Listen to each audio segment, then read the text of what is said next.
नमस्कार दोस्तों, Picasso publication के करंट अफेयर में आप सभी का स्वागत है।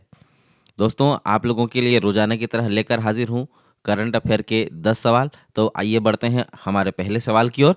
पहला सवाल है आज का, वर्ष 2030 तक राष्ट्रमंडल खेलों की मेजबानी आधिकारिक तौर पर किस शहर को सौंपी गई है? Option A New Delhi, option B Mumbai, option C Ahmedabad या ऑप्शन डी भुवनेश्वर। इसका सही जवाब है ऑप्शन सी अहमदाबाद। अहमदाबाद गुजरात को जो है आधिकारिक तौर पर राष्ट्रमंडल खेलों की मेजबानी जो है सौंपी गई है। आखिरी बार मेजबानी भारत ने किया था 2010 में दिल्ली में। राष्ट्रमंडल खेल है ना, ये कॉमनवेल्थ है, ओलंपिक अलग है। और इसके तहत जो है स्पोर्ट्स कॉम्प्लेक्स विकसित किया जाएगा। कौन सा स्पोर्ट्स कॉम्प्लेक्स विकसित किया जाएगा? सरदार पटेल स्पोर्ट्स कॉम्प्लेक्स जो है विकसित किया जाएगा। और 2030 की जो कॉमनवेल्थ गेम है, इसकी खास बात ये रहेगी कि इस बार जो है क्रिकेट को भी शामिल किया गया है। क्रिकेट के किस फॉर्मेट को शामिल किया गया है? T20 फॉर्मेट को शामिल किया गया है ना। इतना चीज़ आप लोग ध्यान रखिएगा। आइए बढ़ते हैं।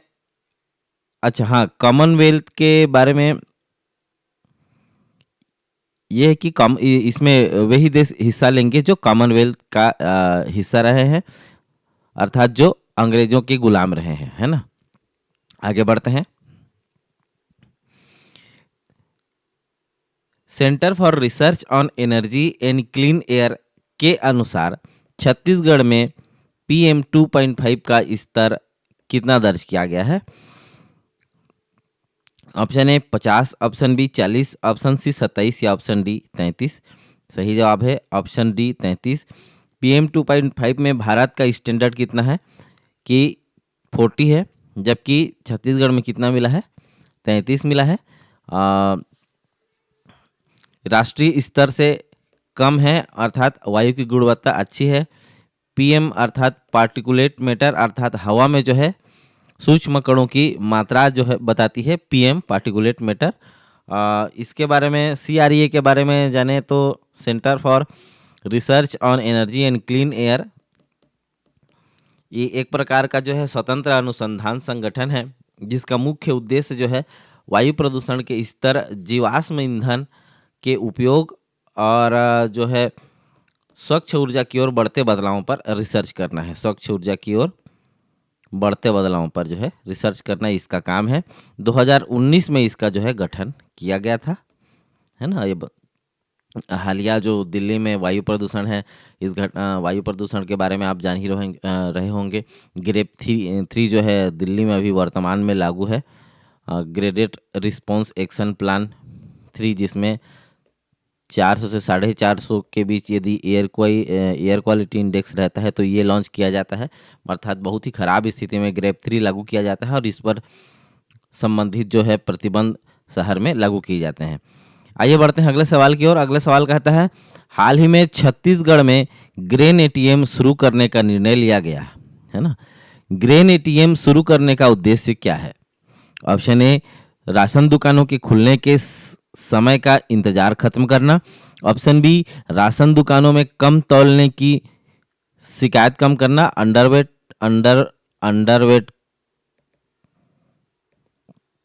ऑप्शन सी 24 घंटे राशन की उपलब्धता सुनिश्चित करना, या ऑप्शन डी उपर्युक्त सभी।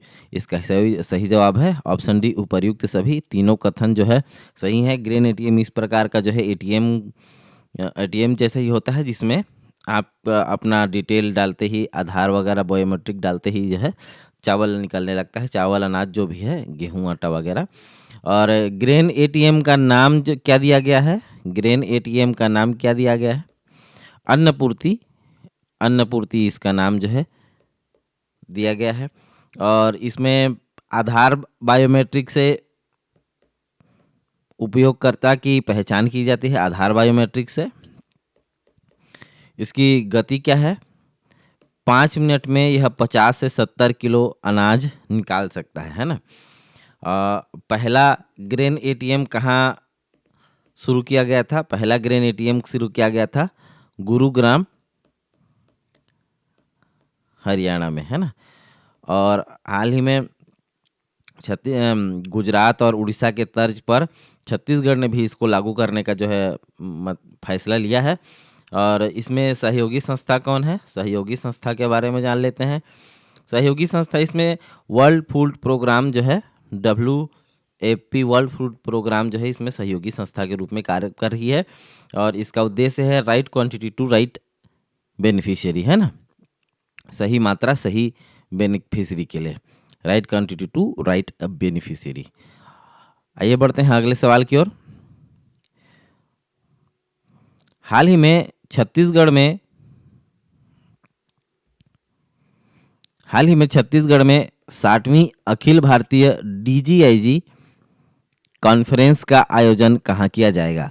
Option A Nava Raipur, option B Bilaspur, option C Bhilai या ऑप्शन डी दुर्ग। सही जवाब है इसका ऑप्शन ए नावा रायपुर में किया जाएगा।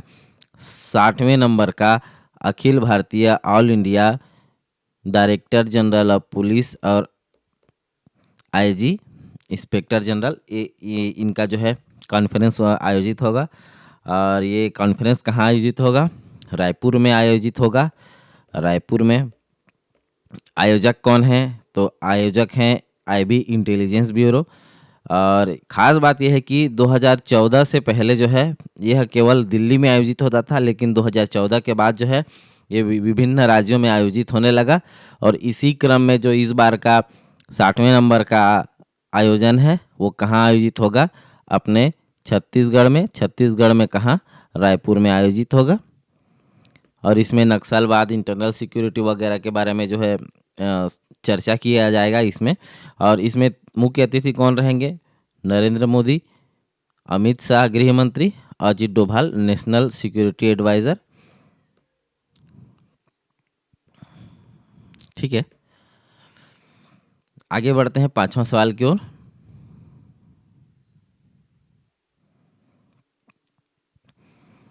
भारत स्काउट्स एवं गाइड्स की 19वीं राष्ट्रीय जम्बूरी का आयोजन किस राज्य में प्रस्तावित है? Option A Rajasthan, option B Chhattisgarh, option C Madhya Pradesh या ऑप्शन डी कर्नाटक। सही जवाब है इसका ऑप्शन बी छत्तीसगढ़ में जो है प्रस्तावित है। क्या प्रस्तावित है? 19वीं राष्ट्रीय जम्बूरी, है ना, 19वीं राष्ट्रीय जम्बूरी ये किसके द्वारा किया जाएगा? भारत स्काउट्स एवं गाइड के द्वारा। थीम इसकी क्या रहेगी? थीम के बारे में जान लेते हैं। विकसित युवा विकसित भारत, विकसित युवा विकसित भारत इसकी जो है थीम रहेगी। संस्करण कौन सा है? ये 19वें नंबर का संस्करण है। शुभंकर क्या है इसका? शुभंकर है इसका बाघ, या जिसको कहते हैं हम टाइगर। आयोजक कौन है? तो आयोजक है भारत स्काउट्स एवं गाइड्स। अगला सवाल की ओर बढ़ते हैं।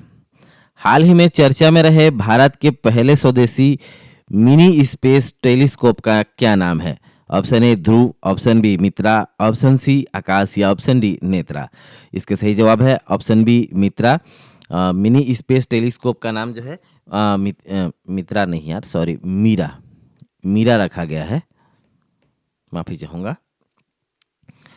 और ये किसके द्वारा विकसित किया गया है? इयोन स्पेस लैब्स द्वारा। इयोन स्पेस लैब्स द्वारा। ये कहाँ की कंपनी है? ये हैदराबाद की स्पेस कंपनी है। और ये इसकी मुख्य खास बात क्या है कि ये केवल 502 ग्राम वजनी टेलीस्कोप है। और ये जो है AI इनेबल ऑप्टिकल सिस्टम इसमें है। ये जो ऑप्टिकल है AI इनेबल्ड है। और ये कहाँ पर प्रक्षेपित किया जाएगा? ये लो अर्थ ऑर्बिट में जो है स्थापित किया जाएगा।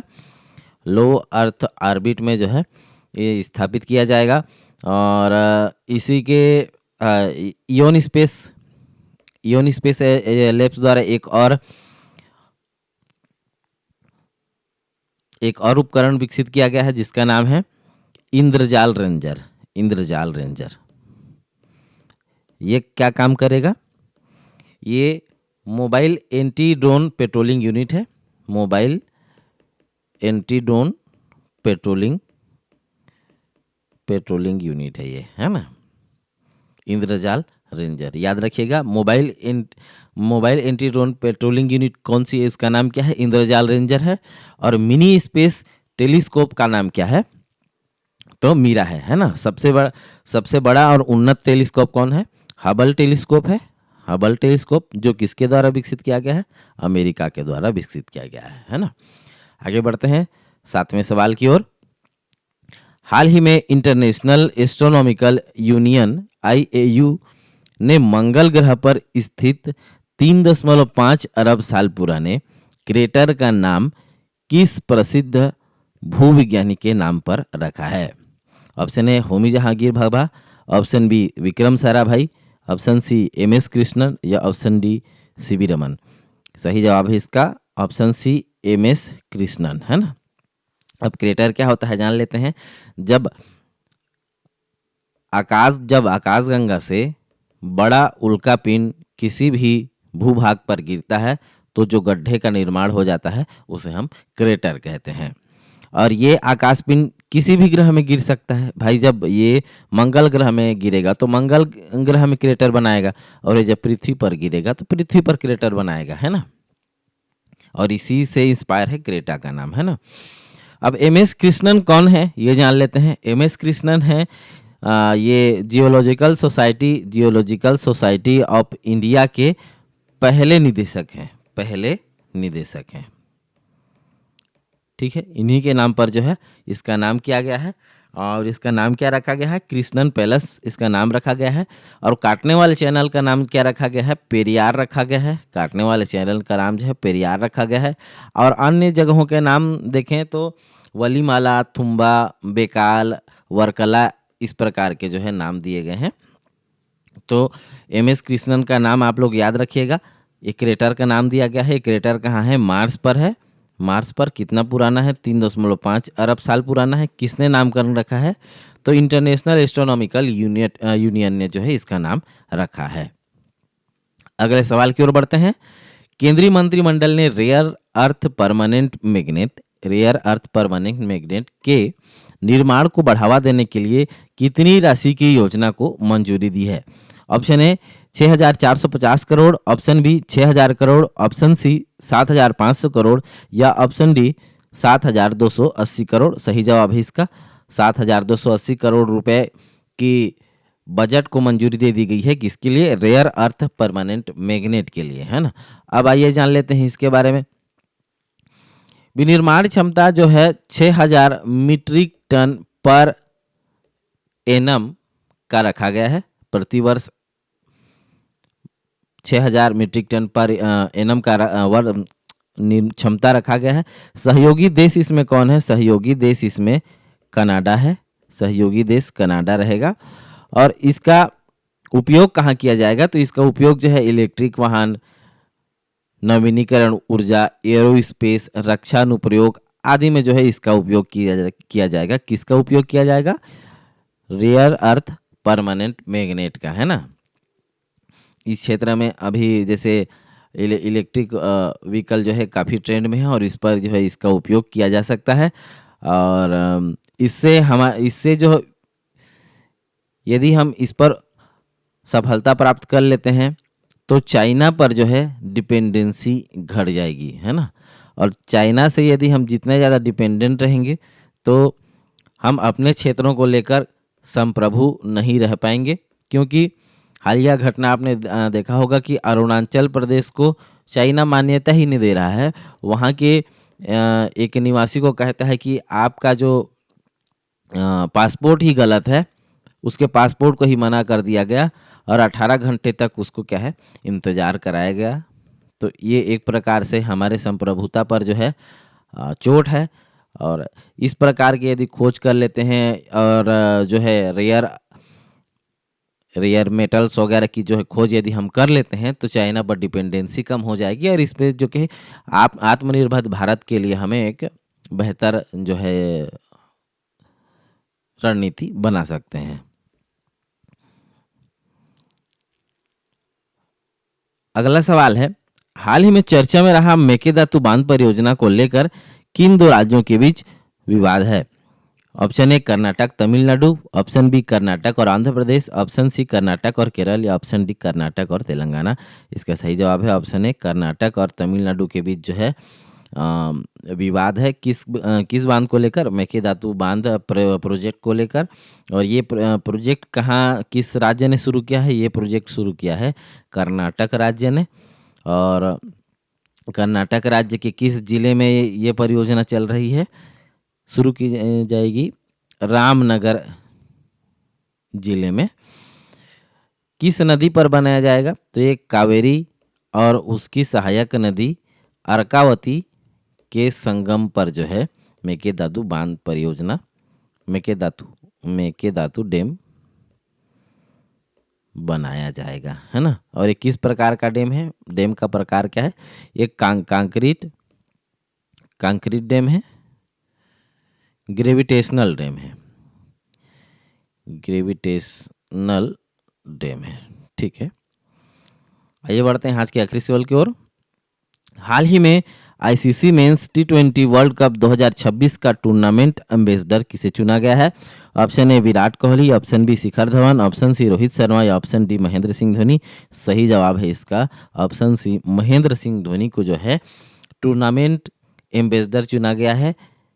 कौन से संस्करण का, टी20 वर्ल्ड कप 2026 का जो है टूर्नामेंट एम्बेसडर चुना गया है रोहित शर्मा को।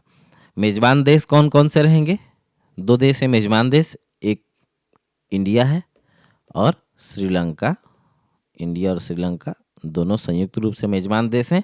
और कब से कब तक आयोजित होगा, 7 फरवरी से 8 मार्च को आयोजित होगा। कहाँ आयोजित होगा, इंडिया में नरेंद्र मोदी स्टेडियम, कहाँ है, अहमदाबाद में है, अहमदाबाद में, ठीक है। इतने सारे तथ्य हमने संबंधित सवाल से जान लिया। आज के लिए बस इतना ही, कल फिर मिलेंगे 10 नए सवालों के साथ। Thank you for listening me, this is Sanjay Patel signing off.